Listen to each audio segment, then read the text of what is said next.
I know when I go to a nice restaurant and there's not prices on the menu, you gotta ask, can't afford it, right? Oh gosh, what is this place? There's no telling what this place costs. Or you go on their website and they don't publish. It's the worst.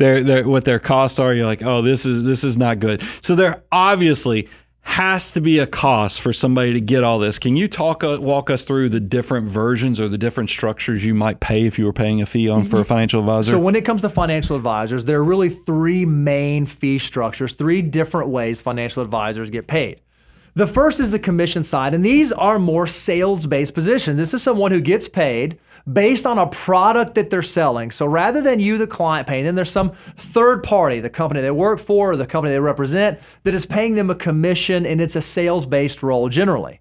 Well, then there's fee-based. Now, this is someone who gets paid directly from the client, but there's also a commission-based structure. So it kind of blends both of them. There is a good chance that a fee-based advisor could be more holistic. It's going to be less likely with a commission-based advisors because of the way their compensation is structured. Fee-based, you increase your likelihood, but then there's the third area, and this is fee-only. This is the one that we love. This is where the only way a fee-only advisor gets paid is directly from you, the client. So there's no third party that they are representing. They're not trying to get paid based on products they're selling or products they're pushing. They are getting paid solely and exclusively from you, the client. We like it because it seems to align the interest and it seems to remove a lot of conflicts of interest. Well, it's gotten confusing out there. I mean, years ago, you had the suitability standard and then you had the fiduciary standard. And it was kind of easy to tell who was, if you had somebody who had the suitability standard, they were selling you something. Yep. But if you had somebody who had the fiduciary standard, they were, they only got paid and they actually were held to a higher legal standard if they put your interest, the client's interest, even ahead of their own. It was held to that legal standard. The government, and they were doing good work or trying to do good work by adding the fiduciary rule on retirement assets and other things. But in a lot of ways, it's muddied the water. It really has, because now you have so many people that on a portion of your assets, they're going to still be trying to sell you products or doing something that's under the suitability standard. But then on another portion of your assets, they're going to be doing, because the government mandates it, a fiduciary standard. So now instead of you knowing who is doing what, it kind of gets complex and confusing. So that's why what I love is somebody who signs up and does fee only and then joins NAPFA, XY Planning, or Garrett. They usually have to take an oath saying, look, I am going on the record, and it's not just because the government mandated this. I'm actually putting myself on record that I'm taking this fiduciary standard and I'm putting my clients ahead of even my desires. And if you add up the membership of all those organizations I just said, it's still less than 2% of all the people that the Bureau of Labor Statistics classifies as financial advisors. And that's why we want to focus on this 2% that are willing to go above and beyond, not what's mandated by the government, but actually signed a decree, signed an oath, and says your interest comes first. So even inside of the fee-only structure, there's some confusion, and we want to hopefully bring that to light, because even fee-only advisors might have different ways that their compensation are structured. And there are three main tranches that you can look at. There are ones that are paid by the hour to be fee only. There are ones that have a fixed fee or a retainer-based model. And then there are those that charge assets under management. That's a percentage of assets that they are helping you manage. So let's walk through the costs of each, and then let's walk through the pros and cons of each of these different structures.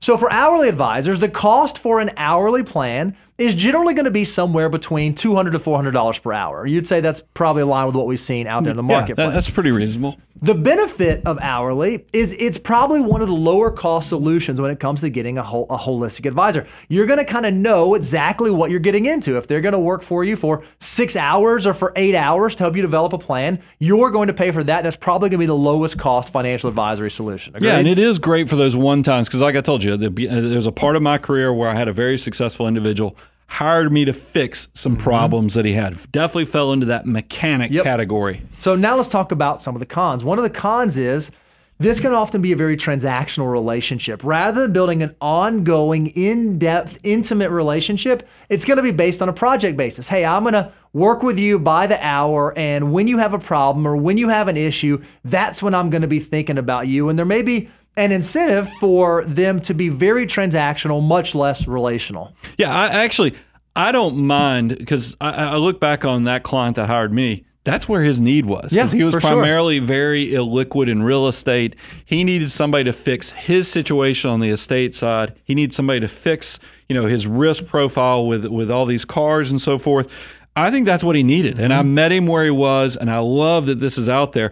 I will tell you that I think for somebody, and you saw this, he didn't want me going too much above and beyond because of, you talk about friction for use. Is because if I did more, it was going to cost him more. So he started having some apprehension about going any further. And then also I recognize that if you're trying to change the financial landscape, there are, as I shared with you, 98% of people, of the advisors out there, are working off a completely different model. And you might be the most brilliant financial advisor in the world, but you're probably only, and we're going to talk about the Dunbar principle in a minute, you can only help so many people. Right. So it's just hard. You're limited by your time. So the scalability of this is pretty small. You're going to only be able to help a few hundred people at a time. And with millions upon millions, I mean, we know that if you take out housing equity and actually look at liquid equity, liquid assets, is only 5 million millionaires in America. Yeah. Well, if you can only have 200 clients or 150 clients, you're just not going to be able to have a huge scalable impact. So that's the hourly fee-only model. Now let's talk about the retainer model. Most financial planning retainers are somewhere between $2,000 to $7,500 plus per year, but this varies wildly. Some retainers can be as high as $50,000 a year retainer. It very much depends on the client and on their unique circumstance. But there are some benefits to the retainer-based model. This does allow you to have an ongoing relationship. If you do have someone on retainer, they're probably going to know what's going on in your life. There's going to be a back and forth. There's going to be access that you're going to have to the client and the client's going to have to you. And there's going to be a fixed cost associated with that. Again, going into it, you know exactly what you're going to be paying for services, unless for some reason the scope of what you're asking the advisor for changes. Yeah, and it's also available. I mean, this is something, because you hear us, some financial advisors, they're the advisors for millionaires and above. A retainer, especially if it's $2,000, $3,000 a year, it is going to be more accessible to people with smaller net worth. So if you think, hey, I need an ongoing relationship, I don't have assets for this person to manage, a retainer model makes a lot of sense for those type of situations. I love it. So now let's talk about some of the cons of the retainer-based model. The first is that it's less likely to be a concierge service. When we say concierge, a lot of advisors will not only help you design a plan and put a plan in place, but they will actually help you implement and manage the plan through time. With the retainer-based model, there's a good chance that they're going to design a plan for you, and then they're going to hand it over to you for you to implement. So there's a really good chance that it's not going to be as hands-off for you, and it's not going to be as much of a concierge service as some of the other advisory models. Well, when you say, let's talk, when you're setting up, maybe, because I think that there are retainers that will help you with doing the paperwork, filling out the paperwork. You're just saying like ongoing support, ongoing tax planning and other things. It's just not going to be a direct relationship like others. But it is, it's going to have a harder time. And then the other thing I worry about is that if you are getting $6,000, $7,000 per client, is there an incentive or somewhat of a conflict that you'd be better served if you had 400 clients than if you had 150 clients? Yeah, it does incentivize volume over the quality, and that's just something to be aware of. So if you're looking for a retainer-based advisor, that's something to know. Let's talk about the third type of advisor, the assets under management advisor. This is an advisor that charges a percentage of the assets that they're helping you manage. Oftentimes, it's something around 1% of your total managed portfolio. So you look at the value of your portfolio, you multiply it times the fee percentage, and that tells you what you're paying for the advisor. We think the benefits of this are, one, you have aligned incentives. If your accounts go up in value, the advisor makes more money. If your accounts go down in value, the advisor makes less money. So naturally, your advisor wants the same thing that you want. Another big benefit is that with the assets under management model, it does allow for concierge service. This is something that is not necessarily going to be it's going to be brains on, hands off. They want you involved in the process, but you don't have to be the one that actually implements the rebalancing. You don't have to be the one that actually implements the tax loss harvesting. They might be able to go and do an income tax return review. They're able to provide more rolled up white glove service. Well, just like we were talking about an hourly, the con is there's a friction for use, meaning every time they call you, it's kind of like when you call your CPA or attorney. You're like, man, I need this, but I know I'm going to have a fee, an invoice is just going to show up if I use this. What I love is I think about an advisor. One of our advisors came and was talking about they work with the adult children. They work with the parent, the older parent, and there was a concern. They were over at the older parent's house, and there was a concern that came up. The adult child called it. We were able to kind of step in, and not only do we help spouses, we help adult children with their parents. Since there's a relationship there, there's no calling the 1-800 number, given the variables all over. You actually know it, and you're able to meet people where they need the help and actually try to get them to be the best version of themselves, and also take away the hardship of some of the things that happen with money. Money makes things hard sometimes. Yep. Another benefit of the assets under management model is that for most advisory firms, they have a decreasing effective fee, meaning the larger your portfolio gets, the smaller the effective fee because it's a tiered percentage. So a lot of folks may start their relationship with advisor paying X%, but fast forward 5, 10, 15 years in the future, the percentage they're paying for the advisory service is actually a much smaller portion of their total net worth or their total portfolio than it was when they began the engagement. So all those things I see on social media where it says that, if you pay this fee and when your assets are